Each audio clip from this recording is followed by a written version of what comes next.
I've been an internet marketer for several years now. One thing I've noticed is that a lot of the marketers that create software products are the ones that end up having seven-figure businesses. So that's one of the reasons why you want to get into the software business. I'm not saying that you're going to have a seven-figure business or a six-figure business, but it is a very lucrative industry. Software products, they have a higher perceived value than all other forms of digital products such as ebooks, video courses, audiobooks, etc. And another advantage to getting into the software business is the barrier to entry. There's not much competition out there. If you create a software product that's, you're not going to have much competition with that compared to other forms of products. For example, if you write a how-to book on a certain topic, you're going to have lots of competition for that book. There's going to be lots of other people that's going to write something on similar topic. Okay. Now, this course will cover the following topics. It's going to cover how to come up with ideas for your software product, how to come up with the features to include in your software product, how to find software programmers to create your software product, and how to manage your project. Coming up with ideas for your software. So before you create a software product, you need to know what it's going to bring to the table. You need to know what problems it's going to solve, because that's what what software tools do, is that they solve problems or potential problems. Okay, so first let's start with ourselves. Okay, do you have a problem in your business or personal life that can be solved with a software tool?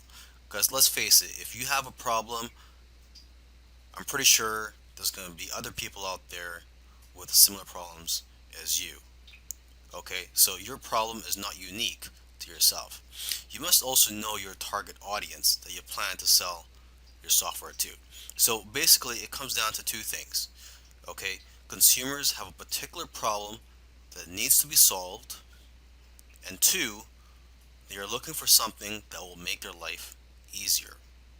Okay, you can also look at social media, forums, and your customer base to get an idea of what types of problems your customers or potential customers have and what they're willing to pay for. Because most of the time, people will tell you what they want, and if you give it to them, they will buy it. Okay, and oftentimes it's simply a matter of taking something that already exists and making it better, or expanding on the current software. So you got to ask yourself, what software out there has room for improvement? Okay, and you got to remember this: it's not about just creating and selling software products. There's a lot of money to be made in selling software products. Don't get me wrong, but it's also about knowing what software products to create. So that's why it's important to know your target audience and know what it's like to be in their shoes. All right, so let's talk about coming up with a list of features and details of what your software is going to include.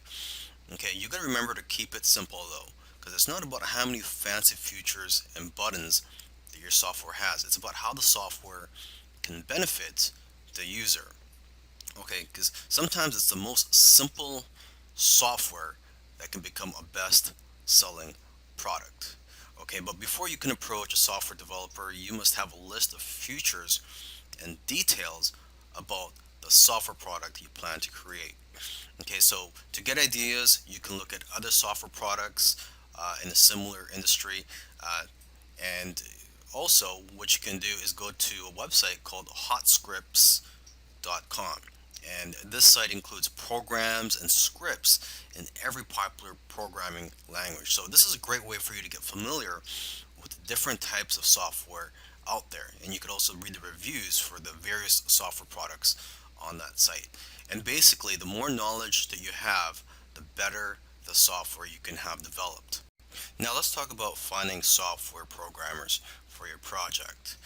Now, there are various sites that you can go to find programmers where they will bid on your projects, and you can select the programmers based on the best price.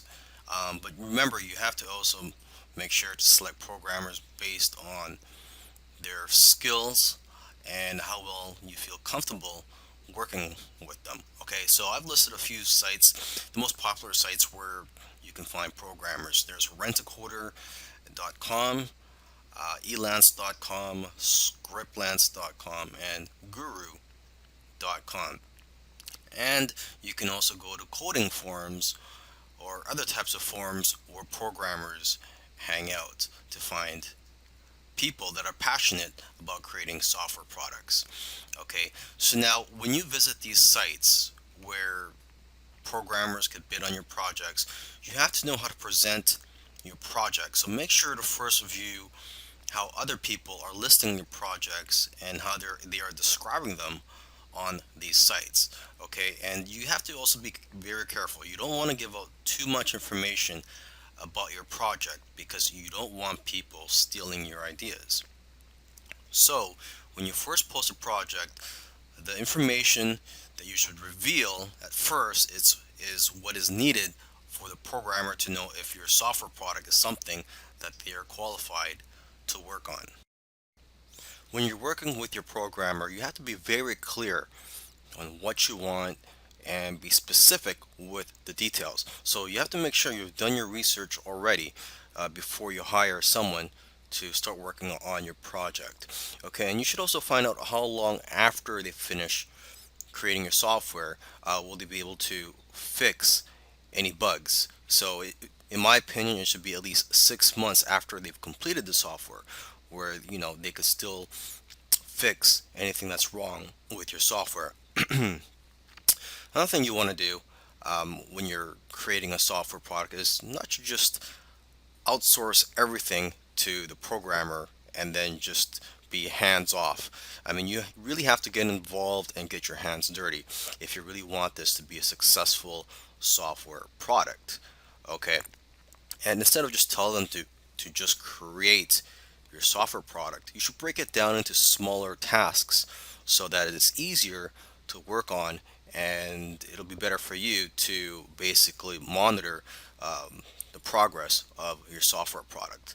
Okay, so for example, you can have weekly or bi-weekly tasks or goals for them to complete to make it easier for you to manage this project. Okay, and you could also encourage your programmers or coders by giving them bonuses for doing well on some of the tasks that you give them.